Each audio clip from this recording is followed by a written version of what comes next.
प्याज की उन्नत खेती यूट्यूब चैनल पर आप सभी मित्रों का स्वागत, वंदन, अभिनंदन। किसान भाइयों, मैं हूं आपका कृषक मित्र और आप बने हैं अपने यूट्यूब चैनल प्याज की उन्नत खेती। आज स्वतंत्रता दिवस है और सभी मेरा जो परिवार है, प्याज की उन्नत खेती परिवार है, उस परिवार को स्वतंत्रता दिवस की हार्दिक हार्दिक शुभकामना। पहले तो किसान मित्रों, आपसे मेरी एक छोटी सी रिक्वेस्ट है कि अभी तक आपने चैनल को सब्सक्राइब नहीं किया है, चैनल को सब्सक्राइब कर लें, क्योंकि प्याज से जुड़ी हुई तमाम न्यूज़ जो रहती है वह मैं अपने चैनल पर आकर आप लोगों को बताता रहता हूं, वीडियो के माध्यम से और ग्रुपों के माध्यम से। यदि आप मेरे व्हाट्सएप चैनल से भी या व्हाट्सएप ग्रुप से भी जुड़ना चाहें तो डिस्क्रिप्शन में मैंने लिंक दे रखा है, आप वहां से प्रेस करके मैं सीधे मेरे व्हाट्सएप ग्रुप से जुड़ सकते। जिस प्रकार से किसान मित्रों हमने देखा है कि जब जब भी प्याज के बाजार बढ़ते हैं, मंडियों में बेतहाशा आमदनी मध्य प्रदेश की मंडियों में खासकर देखने को मिलती है। लेकिन किसान भाइयों, यदि हम इसी तरह से घबराहट में मंडियों में जाते रहें, प्याज का बाजार जब बढ़ता है तो हम लोगों को माल ले जाना है, लेकिन इतनी बेतहाशा भीड़ के साथ माल को 3 गुना 4 गुना 2 गुना नहीं ले जाना है। यदि हम इसी तरह से भीड़ को कंट्रोल नहीं कर पाए तो ये जो प्याज का बाजार बढ़ता है इसको स्टेबिलिटी होने में कुछ समय लगता है। यदि हम प्याज के बाजार को स्टेबल नहीं होने देंगे, यानी कि बॉर्डर खुलने की एक हवा चली और प्याज का बाजार बढ़ गया, आईपी जारी, तो किसान सोच रहे हैं घर में बैठकर के नहीं, सोमवार के दिन प्याज का बाजार 20-25 रुपए किलो हो जाएगा। यदि आप लोगों ने व्यापारियों को समझने का मौका नहीं दिया, व्यापार करने का मौका नहीं दिया, तो आपके माल को खरीदेंगे जरूर, लेकिन बिल्कुल उसी कंडीशन में खरीदेंगे। जो प्याज का बाजार 16, 17, 18 रुपए चल रहा है, हो सकता है इस भीड़ को देखकर बाजार में 1-2 रुपए की और भी गिरावट आ जाए। लेकिन फिर बोलेंगे बोले बॉर्डर खुल गया, फिर भी उसका कोई फर्क नहीं पड़ा, बहुत सारी अफवाहें सोशल मीडिया पर फिर से चालू हो जाएगी। तो किसान भाइयों, मेरा मकसद सिर्फ और सिर्फ यही है कि आईपी मिला है, बांग्लादेश बॉर्डर खुला है, व्यापारियों को, एक्सपोर्टरों को, एक्सपोर्टर जो लोग हमारे एक्सपोर्टर हैं उनको कुछ वक्त व्यापार को समझने का मौका मिलना चाहिए। यदि किसान उनको मौका नहीं देगा तो किसान को भी मौका नहीं मिलेगा और किसान मौका चूक जाएगा, फायदे की जगह हम लोगों को नुकसान हो जाएगा।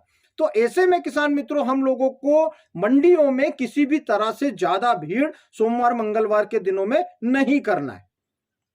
अभी 2 से 3 दिनों की छुट्टियां हैं, छुट्टियों के बाद जैसे ही मंडियां खुलेगी तो किसान भाइयों, हम लोगों को ज्यादा भीड़ के रूप में मंडियों में नहीं जाना है, जिससे प्याज का बाजार कटता है। जहां पर भी भीड़ ज्यादा होती है, स्टेबल प्याज का बाजार ना होने से पहले यदि भीड़ होती है तो प्याज का बाजार कटता है, यह एक अनुभव है।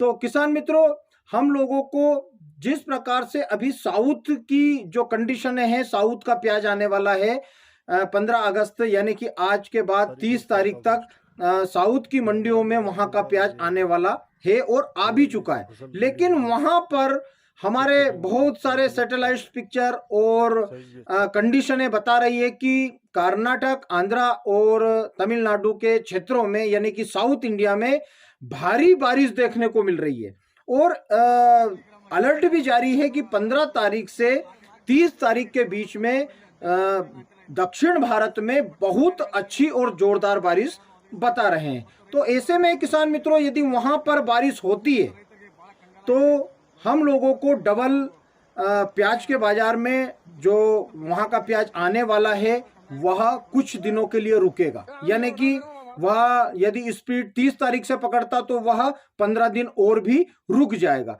तो उसको रुकने से हमारे जो देशावर की मांग है, हमारे भारत देश की जो प्याज की मांग है वह बढ़ेगी, असम की मांग बढ़ेगी, दक्षिण भारत की मांग बढ़ेगी, उत्तर भारत की मांग बढ़ेगी, यानी कि पूरे भारत देश की मांग जब बढ़ेगी तो बांग्लादेश का कोई भी इफेक्ट, जो आज हर आदमी के दिमाग में और दिल में एक ही चीज चल रहा था कि बांग्लादेश नहीं खुलेगा, बांग्लादेश भी खुल गया है, लेकिन उससे इतना इफेक्ट नहीं पड़ेगा जितना हमारे भारत देश की मांग से इफेक्ट पड़ने वाला है।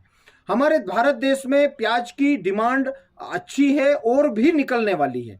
साउथ का प्याज यदि कुछ दिनों के लिए लेट होता है तो किसान भाइयों हम लोगों को जो यह तेजी जो दिखी है ना, इससे भी और कहीं ज्यादा अच्छी तेजी भविष्य में दिखने वाली है। तो जिन किसानों के पास एवरेज प्याज रखा हुआ है, आप अपने प्याज का विक्रय करें। और जिन किसानों के पास में सुपर ड्राई माल है, जो रिस्क खेलना चाहते हैं, वह अपने माल का कुछ समय के लिए और भी स्टोर करके रखें, यानी कि 2 से 3 दिन 4 दिन के बाद डिसीजन लेकर थोड़ा थोड़ा माल मंडियों में ले जाते रहें। मैं किसी भी व्यापारियों को, किसी भी किसान मित्रों को यह सजेस्ट नहीं करता कि आप पूरे माल को स्टोर करके रखिए। यह आपकी रिस्क कैपेसिटी के हिसाब से आप लोगों को देखना होगा। आप कमेंट करके फिर बोलेंगे कि आपने मरवा दिया, आपने प्याज को रुकवा दिया। बहुत सारे किसानों ने ऐसे कमेंट्स किए। पूरे जितने भी किसान हैं, व्यापारी मित्र हैं और व्हाट्सएप पर जो चैनल हैं, जो ग्रुप है, वह सिर्फ आज से 4 दिन पहले यही संदेश दे रहे थे किसानों को प्याज को बेचना चाहिए, और बहुत से किसान मित्रों ने प्याज को बेच भी दिया है। तो हम लोगों को अच्छा बाजार मिले, अच्छा प्याज का हम लोगों को इस वर्ष रेट मिले, क्योंकि यह साल ऐसा खतरनाक साल है कि इसमें यदि हम लोगों ने 20 से 25 रुपए के बाजार को देख लिया तो हमारे बराबर मजबूत चैनल और मजबूत किसान इस पे जुड़ने वाला बहुत ही गौरवान्वित होगा। क्योंकि शुरू से ही यही अफवाहें चल रही है कि प्याज बहुत है, प्याज लगा ज्यादा है, स्टॉक ज्यादा है, भाव नहीं आएगा, बांग्लादेश नहीं खुलेगा, भारत के लोग प्याज नहीं खाएंगे, विदेशों के लोग प्याज नहीं खाएंगे। ऐसी ऐसी अफवाहें हमने देखी है, उस दौर से हम लोग गुजरे हैं। तो किसान भाइयों, हम लोगों को धैर्य रखना है, प्याज बेचना है, लेकिन थोड़ा थोड़ा मंडियों में हम लोगों को प्याज लेकर जाना है। साउथ में यदि बारिश होती है तो किसान मित्रों, जितना इफेक्ट मैंने पीछे भी कहा है कि जितना इफेक्ट बांग्लादेश के निर्यात से नहीं पड़ेगा, उससे ज्यादा कहीं इफेक्ट हमारे देशावर की मांग से पड़ने वाला है। बाजार में 5-7 रुपए की यदि तेजी हम लोगों को और भी चाहिए तो हम लोगों को मंडियों में आमदनियों को सीमित रखना पड़ेगा।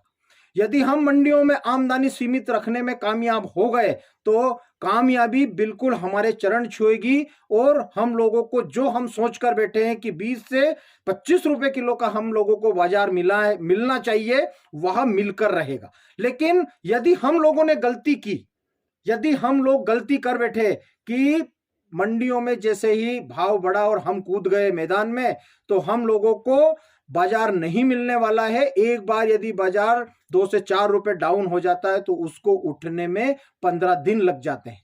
तो किसान भाइयों, यही गलती हम लोगों को नहीं करना है। यदि अभी तक आप लोगों ने मेरे चैनल को सब्सक्राइब नहीं किया है तो चैनल को पहले सब्सक्राइब कर लें, बेल आइकन दबा लें, ताकि मेरे वीडियो के जो नोटिफिकेशन है वह आप तक पहुंच सके, और अन्य किसान मित्रों को भी शेयर करें, जिससे उन किसानों को भी फायदा हो, प्याज की खेती से जुड़ा हुआ फायदा हो, और प्याज के स्टॉक में जब हम बेचें तो उसके विषय में भी उनको जानकारियां मिलती रहे। तो बने रहें किसान मित्रों मेरे साथ प्याज की उन्नत खेती यूट्यूब चैनल पर। जय बलराम, जय किसान, जय जवान, जय भारत माता की जय।